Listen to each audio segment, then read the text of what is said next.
Welcome to the Money Insights Podcast, where high-income earners come to learn wealth-building strategies that will take them from high income to high net worth.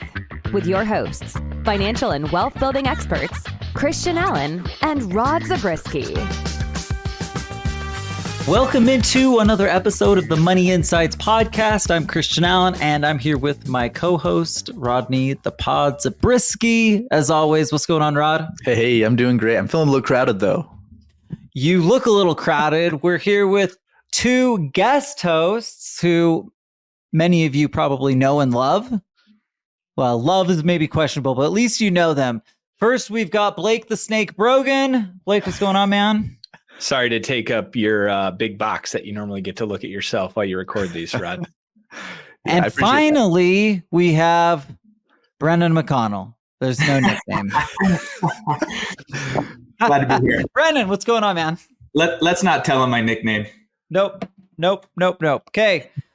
So today it's our 150th episode. So we invited Blake and Brenyn on to celebrate 150 episodes. It's kind of a cool thing, right? I'm sure Rod never believed when I told him the crazy idea that we were going to start a podcast that we would even make it this far. Rod, what do you think? It's a good question. If I had been asked, knowing you, I would have said, of course we will. Like that's just what we'll do. Well, I appreciate your confidence, Rod. Makes me feel good. And here we are. But simple. Okay, here we are, 150 episodes later. But again, I wanted to start this thing 2 years earlier. We should be on our 250th, but that's true. You can only do what you can do. Okay, Blake and Brenyn, we're happy to have you guys. And let me just talk about the reason we've got you guys. Other than that you're extremely handsome and have great voices and everybody, wants to hear from you. Besides that reasoning, today we're going to be celebrating the success of our listeners and clients, right? And so who better to talk about those successes than the people who are in the trenches working with them? Out of full disclosure, I have not actively met with clients for like 5 years. So I'm not that person. But good news, we have 3 of those people with us here today. And these are the guys that meet with people day in and day out, share the stories, the experiences. And so we're going to lean on your guys' wisdom. Okay, that being the case, Rod sent you guys an email. Rod, why don't you lay out what your email basically said so that everybody's on the same page and we can start rocking and rolling? Sure. Yeah. So in my email, I basically said, hey, we want to hear stories about our clients and just the people we get to talk to every day. So I broke it into a few categories and said, come prepared. We want to hear stories as it relates to these specific categories. Which are categorically. First of all, an example of a client journey from a traditional investment mindset to the alternative space. Okay, that makes sense. That's what we talk about, right? So it always feels, can I just tell you, this is going to sound really stupid, but maybe obvious. It always sounds really good when it feels good to see and know that people who are close to you are having success doing the thing that you want to accomplish. And so there's something really great about that. And the good news is we have tons of clients who are having that kind of success. And so we're going to share that. Okay, that was the first one. What else, Rod? Second one was a client with a variety of different investments that they've been flowing through their investment optimizer strategy. Okay, so we want to talk about examples of people using the investment optimizer to create more benefit. Yeah, and produce a better return. Yeah, and really it's highlighting the really cool investments we get to see out there because we get to hear about them all the time. As opposed to the lame ones, Rod? You definitely don't want to highlight the lame ones. Don't tell us about the lame ones. Okay, but can I just ask this guy? I know that I've asked this before from you, but you use really cool a lot. And I just need you to define for everybody, what does a really cool investment look? Or maybe is that just up to each person? Sure, yeah. We're going to hear about some really cool investments. It's subjective. Okay. I can't wait. Reminds me. Never mind. I'm not going to go. I was going to say you reminded me of my dad, Rod, but then I was like, well, my dad's, I guess 30 years older than me, and you're only 7. So yeah, if I had been a little bit older, I might have used words like rad or things like that. But But you We'll went go with full. We'll go with full. something a little more hip and jive. Well, Yeah, we'll cool. call it that. Okay. So that was the second category. Is there Yeah. any other categories? Third one was how a client is fitting the capital avalanche strategy in with their overall retirement cash flow planning. Okay. And then number 4 was I just wanted to hear the most creative investments that we've heard about. Those we've talked Yeah. about. Okay. These are all fun. So where do we want to start? Who wants to start? Who's got a story they're excited about, or a client success story, a client example that they're just dying to get off their chest? Rod, why don't you kick us off? Yeah. Right. You've far and away met with the highest percentage of our clients. If you took all of the clients and, people that we work with, you probably met with 70% of them. Okay. Don't you think? Probably. Wouldn't you guess that's about right? Okay. Yeah, well, so you've got, we're going to lean on that wisdom. So talk to us. What's your first story? I'm going to go with the first category where where they're now transitioning from a traditional investment mindset to the alternative space. And Could you give this person a name? I want all of you to give names. By the way, they're not real names, but I want names. I feel like it'll give a better visual. Yeah, we'll go with Sally. Sally. Very creative, Rod. Yeah. Hey, Sally. Tell us about Sally. Sally was a physician and working for the VA. Okay. So she was in even within the physician space, was in a very comfortable, set. She knew she wasn't afraid of the company going under or whatever, right? The hospital closing. She was good. And strong financial position. Yeah. Setting money aside in traditional retirement accounts as a part of what, being involved with the VA. But then what happened? So the trigger for her, this is interesting because it was actually an inheritance from her parents. She inherited a property, a commercial property in San Jose, California, that the family had for many, many years, decades. And so all of a sudden she has her eyes open to there are other things going on. And pretty quickly, relatively speaking, she became really educated on just what it means to be a landlord and have real estate and what do I do with this? And so the cool thing that I thought about was a lot of people who inherit money or a property like that, especially in a place like that where it would have just gained value immensely over the last few decades, they sell it.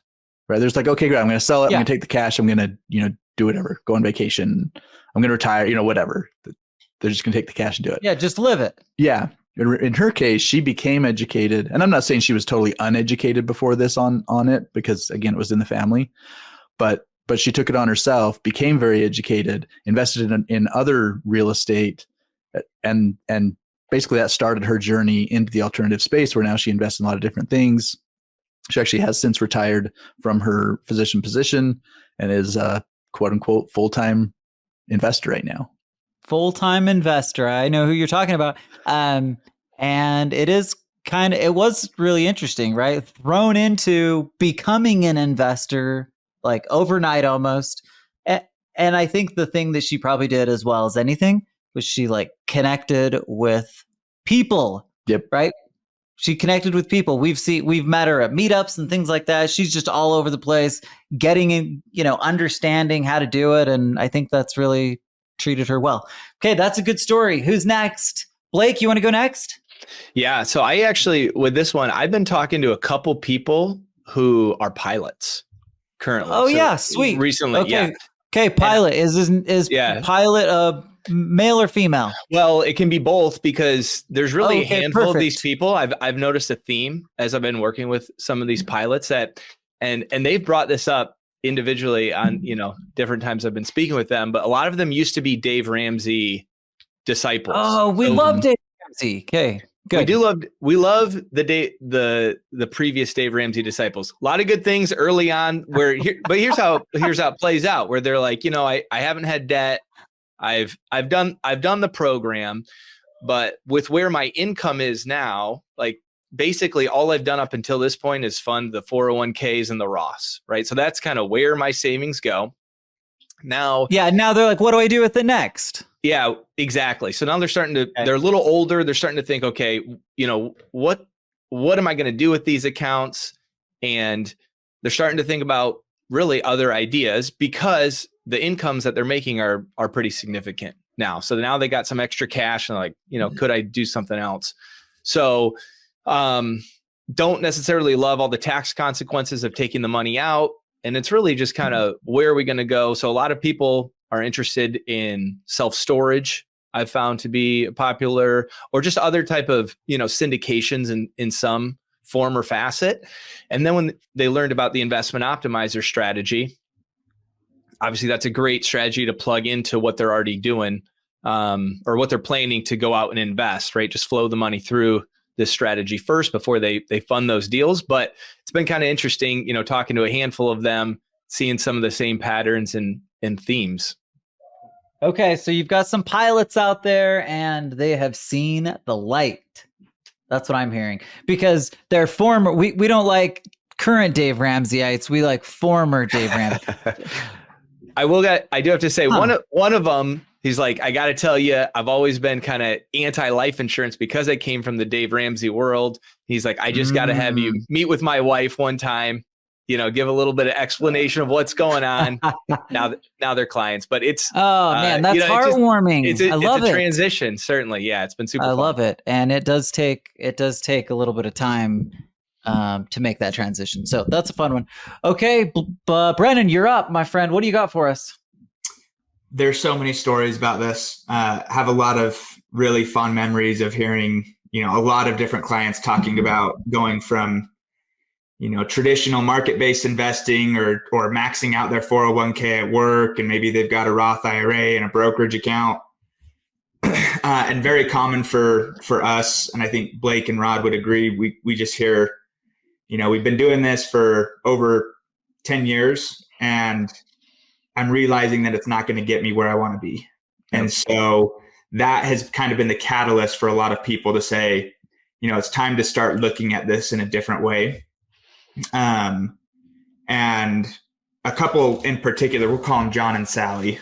Yes, John and Sally. Was that Sally's husband's name for you as well, Rod? It must have been. Okay, so John, Sally, couple number 2. Good. Couple number 2, Sally and John. We could go Jeff and Monica too, either one. Sally and John, they're both actually high income earners. Both of them do really well in the business world. And they've been, both maxing out 401ks. They have brokerage accounts. And that was, the exact message that they came with was, hey, we've been doing this for a long time. Well, they're in their, mid 40s. And so they've been doing this for 10, 11, 12 years. And, they've just been hearing about, either listening to podcasts, hearing, friends or different people in their network that are doing it a different way and starting to replace their active income. And they were like, we really want to start doing that. We'd really like to get to a place where, we can be done with our W-2 jobs if we want to in the next 5 to 10 years. That's kind of what we're looking to do. And so, they first started out talking about the investment optimizer because, before funding any investments, they wanted to flow that money through the investment optimizer. And so, we helped them get those accounts set up that they were funding a couple $100,000 into every year. And then, fast forward a couple years later, we're now having the conversation on capital avalanche to add that as a piece to their cash flow planning to help them get to a place, again, within the next 10 years, ideally where they're going to have enough passive income that they'll be able to, if they want to, be done with their W-2 jobs. Sweet. So can I throw something in on that? Because when you're transitioning from those traditional retirement accounts, we actually, again, it's a pretty common story, but we actually get to hear a lot of different reasons why they're unhappy with that.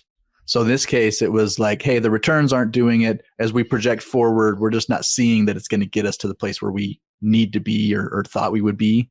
Mm-hmm. And then there are those who are like, They learn a little bit more about how the fee structure is set up in a 401k, and then layered with the investment fees and other things like that. And then it becomes a little more clear why they're not getting a little more ahead, right? The market was up 20%. Why didn't I gain 20? I only got, whatever, 15.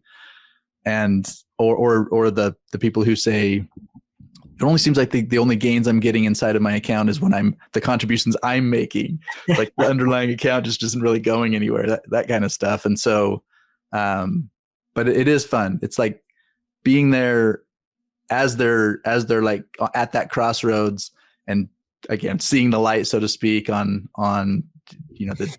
what they had been told, what they had been doing wasn't really getting them there. And like, hey, we're going to figure out a different way to do this.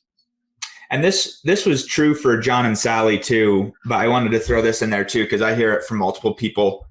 There's also something to be said of, kind of taking control of what's happening with how you're investing. And they just felt like they didn't have any control over what was happening in their 401k, and not much in their brokerage account. They could choose, be a little bit more picky on what they're investing in their brokerage account, but they just didn't feel like they were really actively in control of what they were doing. And so moving into alternative investments, multifamily real estate, different kinds of debt funds or even ATM funds, whatever you're investing in, it felt, and it does feel a lot more like you're in control, and that you're actually taking charge of what's happening with your dollars. I like it. And I think that's an important point, because it is one of those things that you can always be in control of like your savings rate.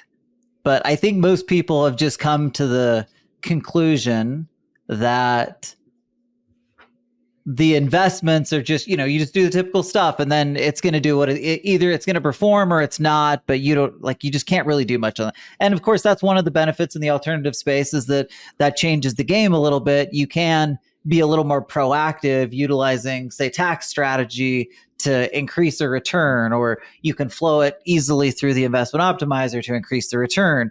So there's things you can do that'll make a big difference. And I think that's a really good point. Okay, so maybe to break things up a little bit, I'm going to ask a couple questions, guys. So put you on the spot. Here's the question. Okay, so the first one is one that Rod actually should have prepped you for. So you guys should be good on this one. What is the most creative investment you've seen from one of your investors? And to be honest with you, it doesn't have to necessarily be that, but it would be, I think, ideally, as you're out there talking to people, what have you seen that's just been interesting, intriguing, that's just innovative? I was actually working with someone this week who is taking a loan to go out and invest in essentially an exotic car business. So they have someone, it was a group of them who have, a connection down in Miami, class, of course. Mm-hmm. Mm-hmm. And this guy's renting out exotic cars, making good returns on it, wants to expand his business. So, is essentially raising capital from people. He's like, looked at the numbers, it's a really good opportunity. And, I'm getting in the exotic car business basically as the one funding those deals. Blake, are you thinking about jumping in the exotic car business with him? I'd like to rent an exotic car for a day. I currently drive a Honda minivan that fits all the kids. So anything cooler than that would be fun. Okay. Well, let's do it.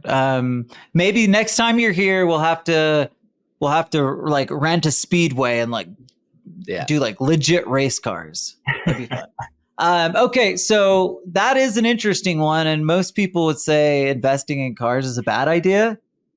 This is a little bit different. I think I've said this on the pod before, but I live very close to a guy that has one of the largest, I think the largest collection of Ford cars in the Western United States. And I think Jay Leno might be the other one, and that's like right there close to him.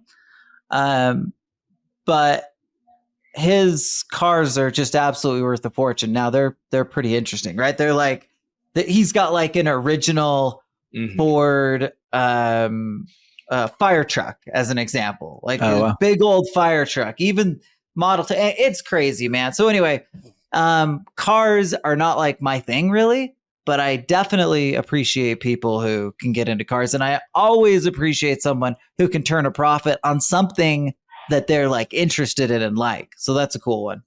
Okay, Blake, let's see if you can be beat. Who wants to go next? Rod or Brennan, you guys have interesting investments you want to share? I'll pipe in. So the one that I saw that I thought was just really creative is, so crypto has been around a little while now, right? Oh, thank you. Yes, that's true. Yeah. But what they were doing is there are ways to create passive cash flow off of crypto. So we just think about buying the Bitcoin, right? Buying and owning the Bitcoin or whatever the other crypto is. And that was really the only thing I knew of up until I was introduced to this idea where you can actually buy into, and I won't pretend like I know all the facts on it, but you're kind of like you're buying into a fund or like a note fund or things like that. It's a crypto fund type of thing. And just because of the way that it trades and the way that it works, it just creates this predictable stream of passive income. And I just thought that was really that is interesting. Creative. I hadn't heard of it. I still don't know. So that's an intriguing one, Rod. You'll have to share more offline. And learn more.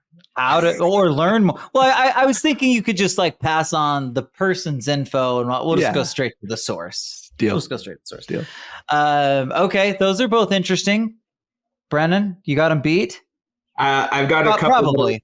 Yeah, I've got a couple. I've got a couple that I'll say, and then I've got my favorite story. Okay, sweet. So, flipping airplanes.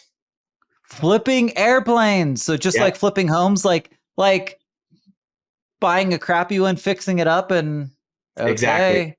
Like the Burr method for planes. I love it. You know, he's got a fleet of I think 24 airplanes, and that's amazing. Yeah, he's super cool. Very, very cool. Not luxury cars, antique cars. Okay, antique cars. Yeah, and I've heard of that one. That one, like luxury. So when you say luxury, are you talking about sports cars, Blake? Yeah. Like high-end sports, like Miami Vice. Miami Vice, exactly right. Oh, okay, yeah. Okay, cool. I'm with you. All right, those are super cool, Blake. I mean, Brennan. Thank you. I can't get everybody straight. There's too many people. I'm used to just having Rod here. It's throwing me out. I'm just kidding. Well, Blake. Sorry, Brennan. Double B. You know. Too many B's. Okay, and then the last one before I tell you my favorite story and probably my funniest investment that I've heard of is flipping luxury watches. Oh, wow. That is interesting. Okay. Yeah. And again, they're like, okay, so is this, again, every time I hear these things, I'm like, I have questions. So is it the same thing, like buying a not very good watch, fixing it? Or is it just like buying a watch and then just trying to sell it for higher value, regardless of its like, that's what I'm saying. What it is. It's finding a watch that somebody's selling for undervalue, and then they'll buy it, turning it, and flipping it. So they're really good and knowledgeable about how much each watch costs, and so they'll know when they see one, it's a good deal, they'll buy it, and then 2 months later flip it for a really good profit. I wonder if they have an antiques roadshow for just watches. Yeah, you think? That's where we'll find our friend. Probably. Okay, cool. Tell us your favorite. Okay, so Roland and Jocelyn is who we'll call them. That was creative names. I was like, Brendan, you're not supposed to use their actual names. No, those are made up. Okay, I like Roland it. Well done. Well done. So Roland is a VP, again, high income earner. Jocelyn, she works at home, and then she's also has professional real estate status. Okay, cool. That's a killer combo for the right people, huh? It is. They're really cool. But Roland and Jocelyn happened upon a chicken farm, and and they bought a chicken farm, and now Jocelyn is like the second biggest chicken producer in America or something. Like she Nice. just and they got it optimized and rolling, and it's increased And it's just immensely like value, and it's just they kicking are out knocking it out. Yeah. Man, I might be considering retiring my position and going full time into chicken farming. That Chicken sounds farming. fun. Yeah. Okay, so and again, I don't know how many details you know, but like is it mostly do they have to like work, or is it like they have it down so they're like totally hands off? It's pretty hands off. She's just they're just managing. I was like picturing Rocky 2, and he's like trying to grab the chicken. That's rolling and Jocelyn trying to grab the chicken. If I can just get this big old fat one, I could sell it for. Okay, that's probably not what's happening. It's hands off. Yep. Okay, well that I can get on board with. So you might have to make a connection for me, Brennan. Yeah. So I can. I mean, I know. Here's the deal. If they've got like something really good, they probably don't want to share it with me, but it's worth asking. That's what I figured. We'll get him to the top #1 chicken producer. Okay. Yeah, we'll tag team. Well, I think it makes sense. Let's do it. Okay, let's switch gears a little bit. Instead of stories, here's what I'm going to do. I'm going to go through and ask some questions, and each of you are required to answer. So we're putting you on the spot. Okay. We already talked about the most creative investment you've seen. Here's one. Who is not the right word, but who and what is the highest net worth client that you have personally worked with in some capacity? Okay, who's going first? I got to think about it. Okay, think for just a minute. Rod, you should know since I gave you a little heads up on that. Yeah. And my favorite story about this is when we heard from, let's just say, Charlie, and he reached out to us because he was anticipating this investment that he'd made really ballooning for him, and it was going to be 200 million or something, and so he was just getting ready. He was prepping. I think he's still prepping. He's still prepping, and he's planning on calling us. He's like, as soon as the investment like comes through. Yeah, it's only been 6 or 7 years. But okay, so what was the number that he was throwing out on that, Rod? Do you remember? Well, the 200 million I just said was the conservative number. It's for sure that, but it could be. But it could be much higher, and so he's that's right. Yeah. Okay, I remember it being outrageous numbers and thinking, this feels a lot like the dinar. Do you guys know what the dinar is? Everyone, dinar? Yeah. Okay, Rod knows what the dinar is. So for the rest of you guys, a dinar is the currency of where? Iran, I think. Saudi or Iran? Okay. I think so. I didn't know which country specifically, but there's like this dinar. I'm going to call it a scam. I'm hoping my in-laws aren't listening to this, but the dinar scam, where they go and invest with the idea that when the dinar is going to increase in value, and suddenly it's going to be worth like a huge amount more than what they purchased it for. And can I just tell you, there are a lot of people in on this. There's a ton of people that really believe in the dinar, but I heard about it like 10 years ago. And just like him, Rod, everybody's still waiting on the dinar. But as soon as it comes through, there's going to be some wealthy people giving us I have a feeling that my phone could be ringing off the hook anytime. Yeah. So that was obviously just fun. Okay. And we get those every once in a while, not nearly probably as often as it would be amusing to do. But anyway. Yeah, here and there. Yeah. So, but in reality, I would say the person for me is about 150 million. Okay. Net worth. Okay. 150 million. I can't think of anybody that I met with that has a higher net worth than that. So, Rod, you are, unless they didn't tell us specifically, then that's the highest. That was the highest net worth. Brennan. Okay. There's a handful that that I've met with that are right around 50 million. But I think the one that is the highest is, let's call him Brooks.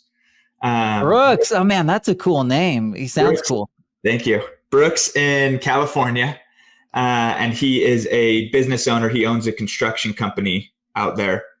And he's probably for sure north of 75, maybe even up to 100 million. So I can see Brooks out there walking the streets, like going and checking on a site, and he's wearing like a silk, like one of those silky shirts. He's rocking the khakis with no socks. Yep. That's Brooks. That's Brooks. Okay, sweet.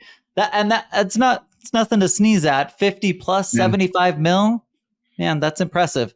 I just had another person that came to mind that like might beat the 150. I'll have to tell you offline, Rod, and we can decide if that's actually true. Okay. But I had another person that came to mind.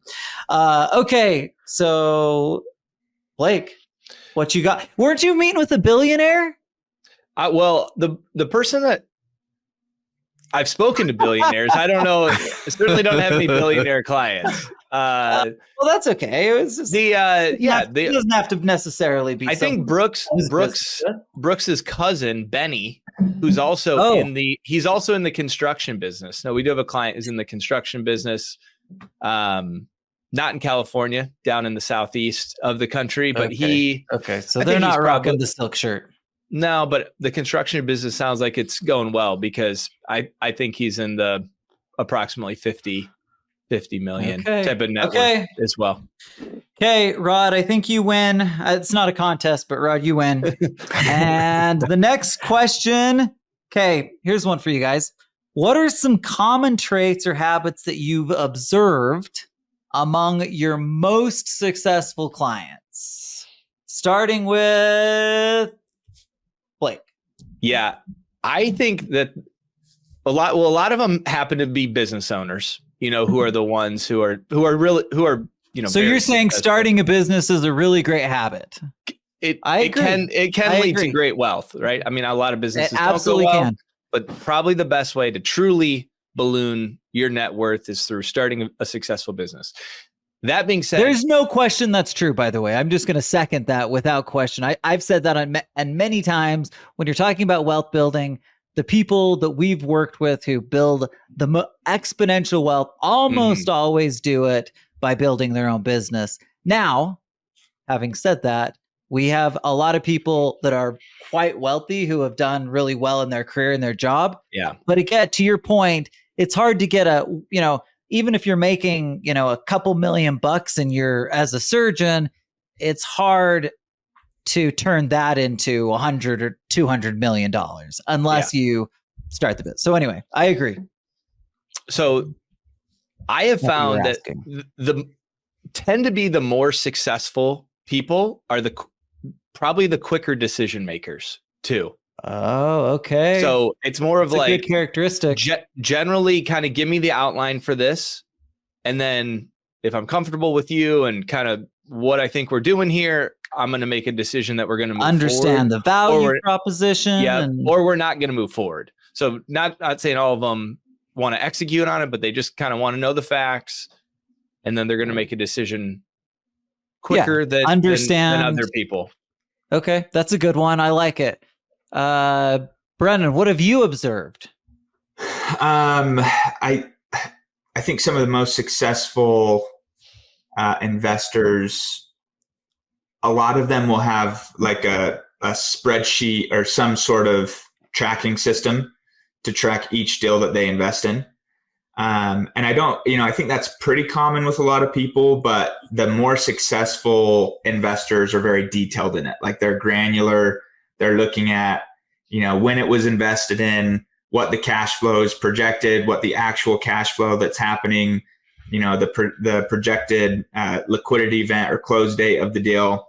And then they've got multiple deals that they're looking at, as different liquidity events are coming in. So maybe the better word for that is just very organized in what they're doing. They've taken the time to organize what they're doing and make sure that it's a well-oiled machine. They know exactly what's happening with each investment. So I think that's a big characteristic of a good investor. Yeah, I like it. You definitely have to be a good planner and make sure that it shows like a level of seriousness about it, right? If you're casual, like frequently that it kind of shows your commitment level. And so, Yeah. If you're not casual, you probably have a pretty strong commitment. Rod, what characteristics have you observed in your most successful clients? Yeah, first I'm going to comment on Brendan and Blake's, because to me, like when I look at it, I see people who are doing what Brendan's saying. They have a system leads to what Blake said, right? So in other words, the fast decision makers, it's not just because they want to make a quick decision, right? It's because they've been around a while. They have a system. When they look at a deal, when they hear a new, proposal or whatever, they already have criteria that they're using to make that decision because they've done it a bunch, right? They're used to making those kinds of decisions. And so anyway, that's just an observation on that. The thing that I was thinking of is diversification.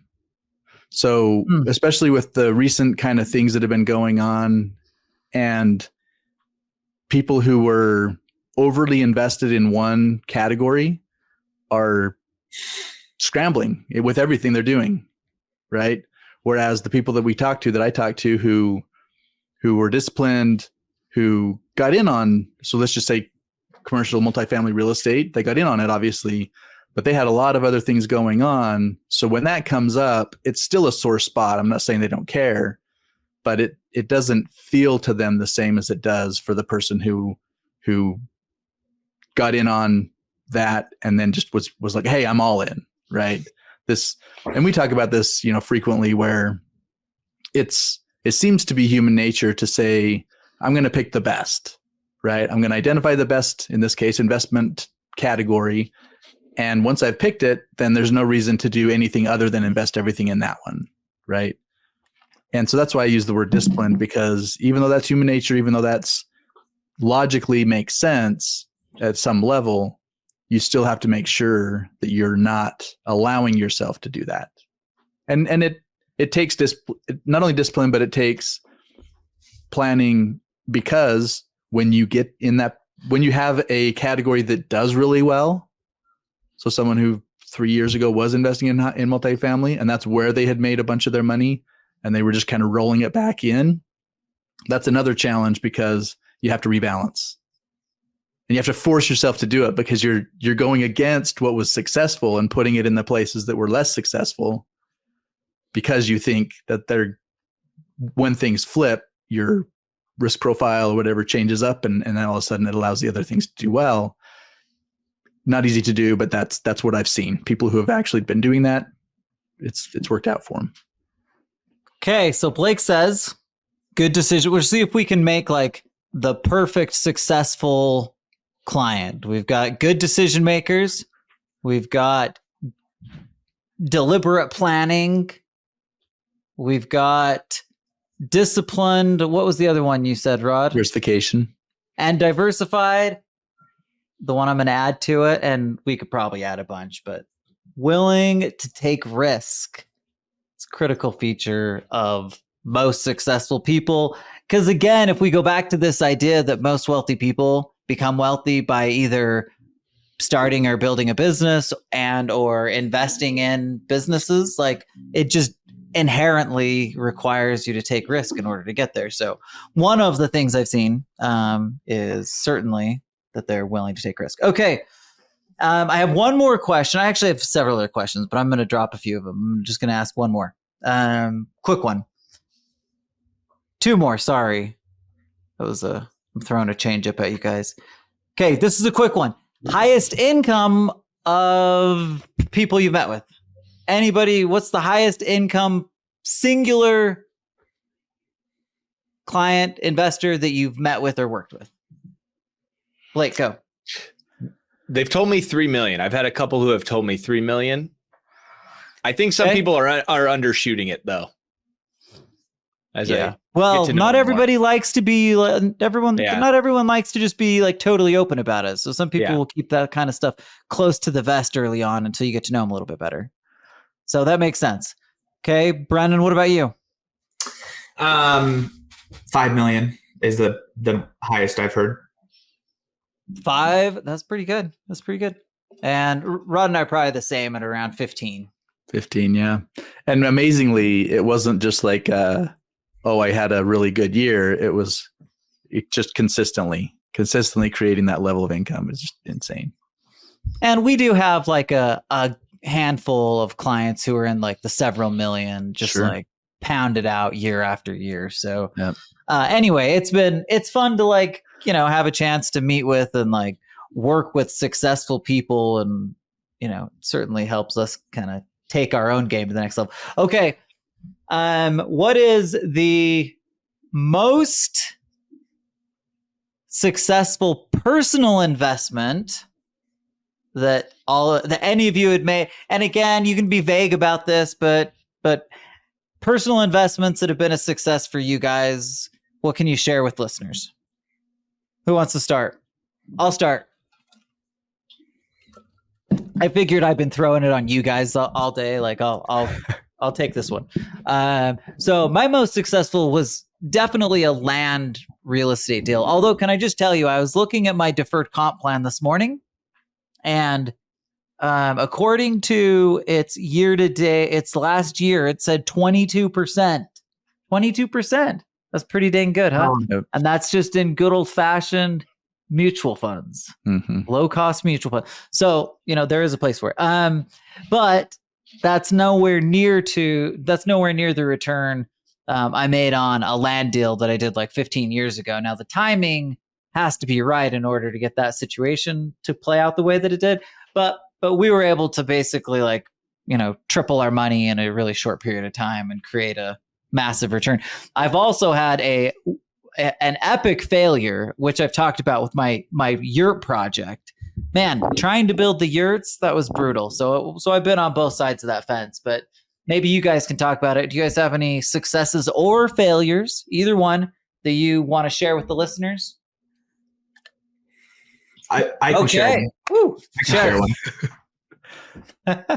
I'll share you what my most successful investment is, and then I'll share with you what my actual monetary investment was. Okay, cool. So my most successful investment is convincing my wife to marry me. Look at that.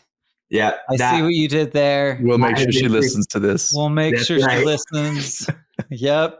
You heard it here first. I'm going to send this like on your anniversary or something. I'm going to be like, hey, we got something special for you. And she's going to be like, oh, I paid him to say that. And I'm just kidding. Okay, so that's a good one. That's a good monetary deal has probably been, and my investing journey's been 4 or 5 years now, but a piece of real estate that I still own. I have not sold it yet. But it's cash flowing, a couple $100 a month, and the equity is increased by about 150 grand. So that's, Sweet. And I bought that 3.5 years ago. So it's a good return. Yeah, that's awesome. That's really great. I thought for sure you were going to say Sir Frenchie. I was 100% thinking that's where you were going. We won't tell your little French bulldog that you dissed him on the show. Chose your wife first. Yeah. I think he'd understand. I mean, I don't know. I don't know Sir Frenchie that well, but based on what I've heard, I think he'd probably understand. Well, his birthday party's tomorrow evening if anyone wants to join. Do you want to... Go. Okay, here's the problem with the birthday party. They're going to... Let's see. When are people going to hear this? They're going to hear this in about 5 days. So everybody here is going to miss Sir Frenchie's birthday party by about a week. But they'll catch the replay on Instagram. If you look up Sir Frenchie on Instagram, he's rolling. Can we request that you share it with the audience, Brennan?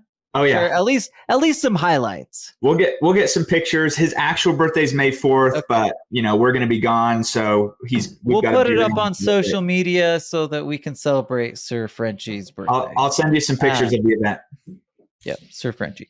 Does everyone doesn't even know Sir Frenchie, by the way. I feel like, well, you did introduce him once. Was it on the pod?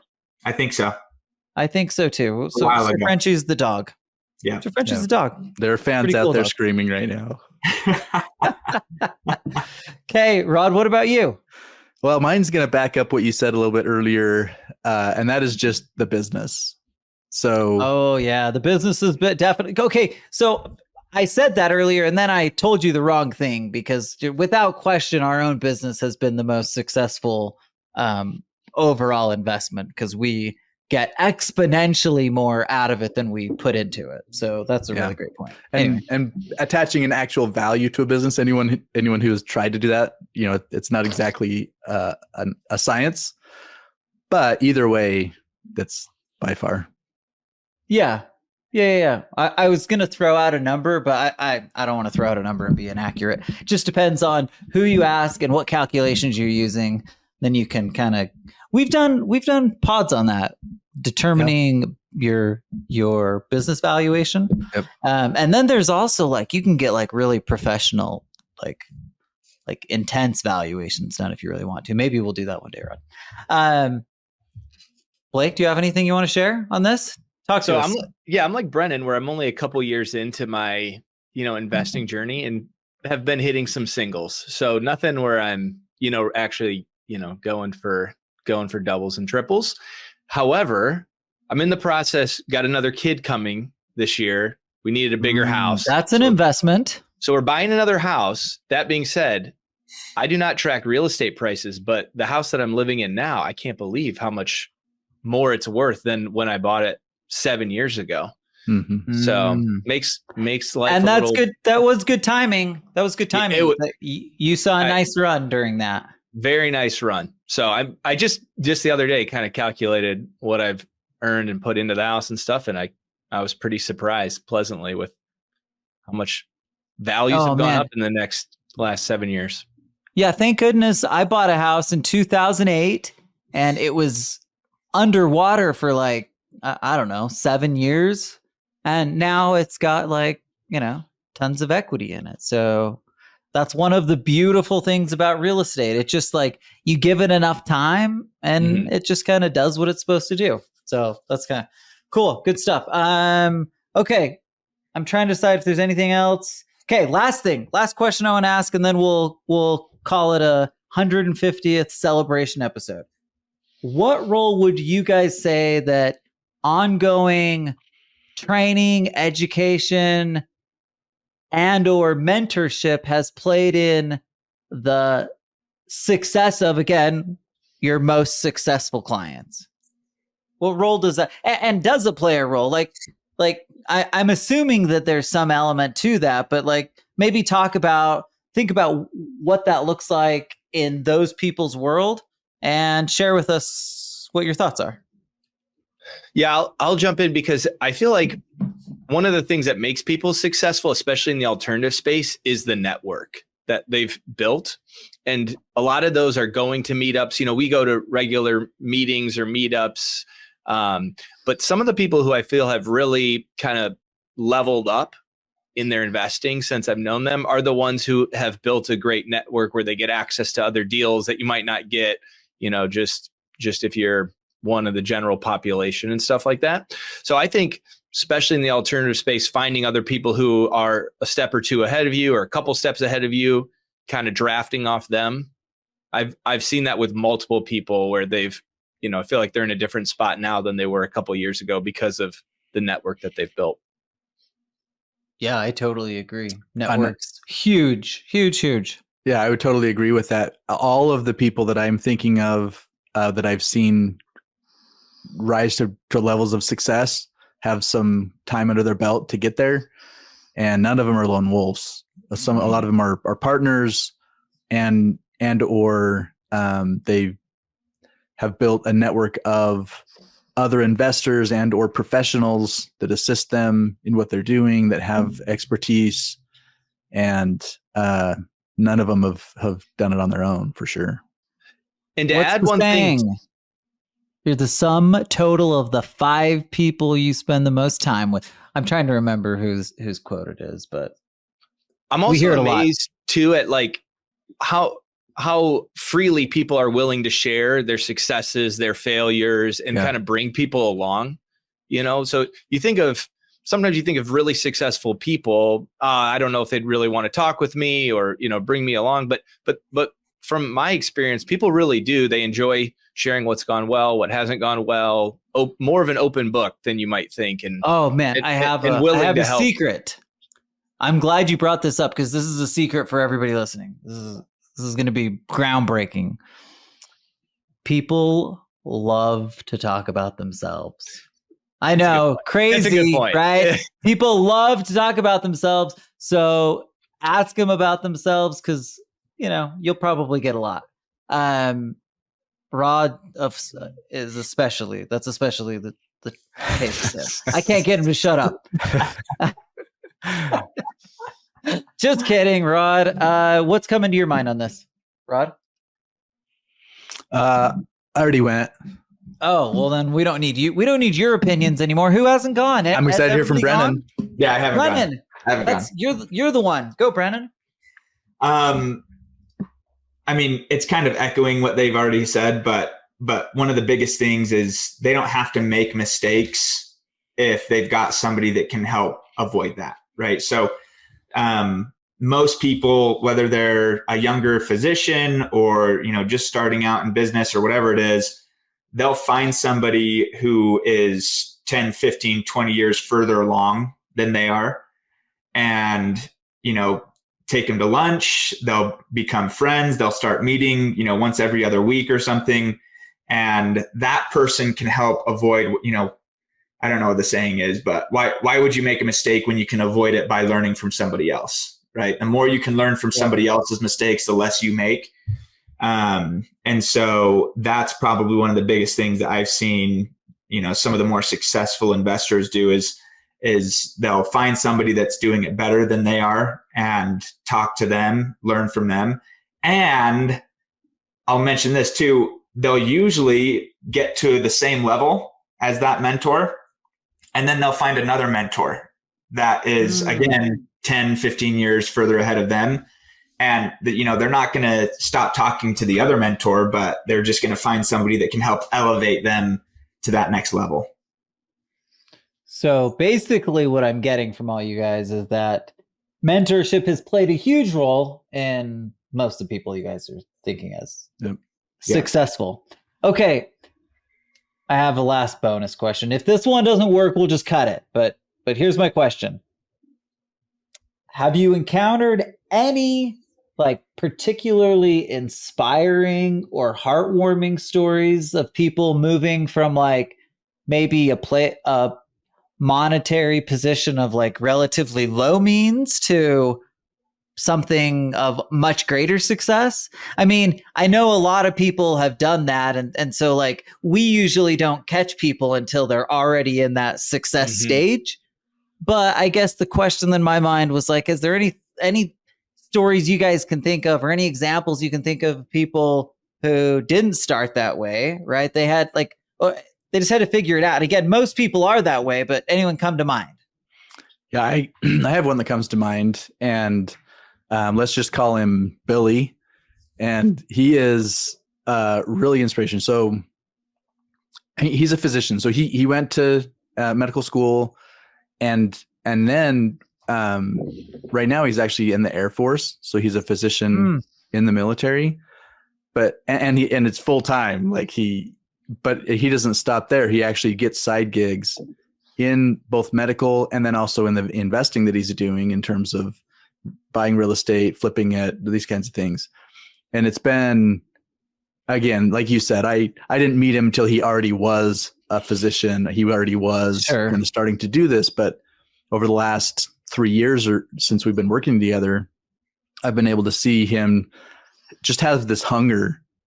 It's, he's just scrappy and doing things. And on the one hand, I look at it and I'm like, man, you're doing so well here, and you could be content to just, enjoy that success, but it's not he's just driven to do more and more. And every time I talk to him, it's another something that's, I'm like, man, how did you find any time or energy to add that? But he just does. It's really impressive. Very cool. I can think of a handful of people, and this is hard because I'm trying to piece together stories from like years ago, but I can think of a handful of stories that are people who started utilizing the investment optimizer at a much lower level, right? Mm-hmm. Like when I say lower level, I just mean the typical people we see today are making $500,000 a year or more oftentimes. And those are people who are going and putting, $100,000 or more a year into policies because that's what they use to invest. Well, not everybody can do that, right? Mm-hmm. And before we started working with people that were primarily in that high income space, we worked with a lot more like a broader group of people. And I can think back and I remember one example, and I wouldn't recommend doing this, but it was somebody that was so excited about moving to this concept that they were like, okay, I've read all about this. I know I want to do it. I'm going to borrow $15,000 from my credit card to put into the policy. And we're like, oh, okay, slow down. But eventually they actually did put money into the policy. So my point is just to say, like, it really is inspiring when you see people who are willing to kind of take the risk, take the steps, do those action items that actually get us there. Do either of you have any other thoughts or stories you want to throw in? Yeah. To the mix? Give it to me. Okay, I've got a quick one. And this is I think what I find most inspiring with people is, somebody that's making $600,000-$700,000 a year and they're putting $100,000 into a policy. It's awesome, right? It's great. That's what they're using to invest. But I think the people that I find most impressive are the ones that are making, $250,000 or $300,000 a year, and they're putting in $100,000 a year into the policy. And a lot of times, they've got kids, they've got, all of the same expenses as somebody else, but they're just, a little bit more frugal with how they spend their money, because they want to be bullish on investing and getting them to a place where they can, if they want to be done with their W-2. And I think that's the most inspiring, is seeing somebody who's really, going after it, and because of it, they're going to get there way quicker than somebody who is, just a little bit more casual. Yeah. Yeah. And it's easy to be, it becomes easy to be casual the more money you make. You're like, oh, it's a lot of money that I'm saving, even if as a percentage of your income, it's not as high as maybe it should be, right? Right. And then the other thing I'll say is it's easy to just pick out a number, be like, oh, that's a good round number. I invest that much each year. You know what I mean? Yeah. When in reality, it might be something different. But anyway, that's a good example, Brennan. Blake, what do you got for us? So you're right that we catch a lot of people maybe not at the first step of their journey, so, but that being said, I got to give a shout out to my brother who, opened up a policy when he was just out of college, probably like $1,000 a month or something, and was working at like a tech job. Since then, nice. But he's very entrepreneurial. So I showed him, what I'm doing personally, and he's like, oh, I got to do that too, because I'll do something. I don't know what it is. But since then, he has purchased 2 car washes that he runs down in Texas. So nice. He's used it to buy an ice cream shop as well. Last time I was down there, he bought the house next to the ice cream shop that he's going to renovate into like a pickleball court, things like that. But he's always hitting his policy, whenever he needs cash to go do the next thing. And he's always, he's trying to buy another car wash right now. So I've been able to watch him, over the last 8 to 10 years or so, use it for various things. And it's all fun. right. I love it. Nice. Shout out to TJ. Your older or younger brother? Younger brother, what? TJ, shout out. Is he as tall as you? No, and not as athletic or good looking or anything like that. Again, shout out to TJ. Okay. So, let me do a quick, any final thoughts from anyone before we kind of sign off for today? I think it's been great. I'll take it. So just really quick, I want to say thanks to everybody who's stuck with us for 150 episodes.